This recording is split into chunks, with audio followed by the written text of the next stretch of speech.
Hello friends, இன்னைக்கு நம்ம வீடியோல வெண்பொங்கல் எப்படி செய்யணும்னு பார்க்கலாம்.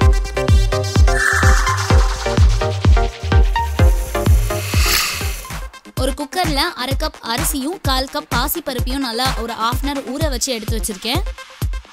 இதுல இப்போ 2 கப் தண்ணி ஊத்தி தேவையான அளவு உப்பு போட்டுக்கலாம். இது கூட ஒரு ஸ்பூன் வந்து எண்ணெய் விட்டுக்கோங்க. ஏன்னா எண்ணெய் எதனால நம்ம விடுறோம்னா பருப்பு வந்து வேகிறதுக்கு ரொம்ப யூஸ்ஃபுல்லா இருக்கும். இப்போ ஒரு 5 ல இருந்து 6 விசில் அளவுக்கு நல்லா வேக வச்சு எடுத்துக்கலாம்.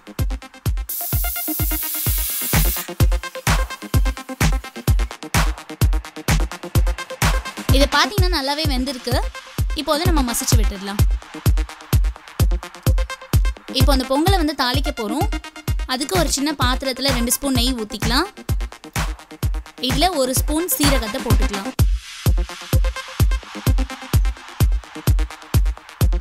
இதுல 1/2 ஸ்பூன் மிளகையும் சேர்த்துக்கிறேன். அப்புறமா ஒரு 3 துண்டு இஞ்சியும் சேர்த்துக்கிறேன். இது கூட தேவையான அளவு கருவேப்பிலை சேர்த்து நல்லா தாளிச்சுக்கலாம். இப்போ இதுல ஒரு பச்சை மிளகாவை கீறி போட்டுக்கோங்க. இது எல்லாத்தையும் நல்லா தாளிச்சாச்சு. இது வந்து நம்ம பொங்கல்ல ஆட் பண்ணிடலாம். கூடவே முந்திரி பருப்பையும் நல்லா வறுத்து வச்சிருக்கேன் நெய்ல. அதையும் இதோட ஆட் பண்ணிக்கிறேன். இப்போ இது எல்லாத்தையுமே நல்லா கிளறி விட்டுக்கோங்க.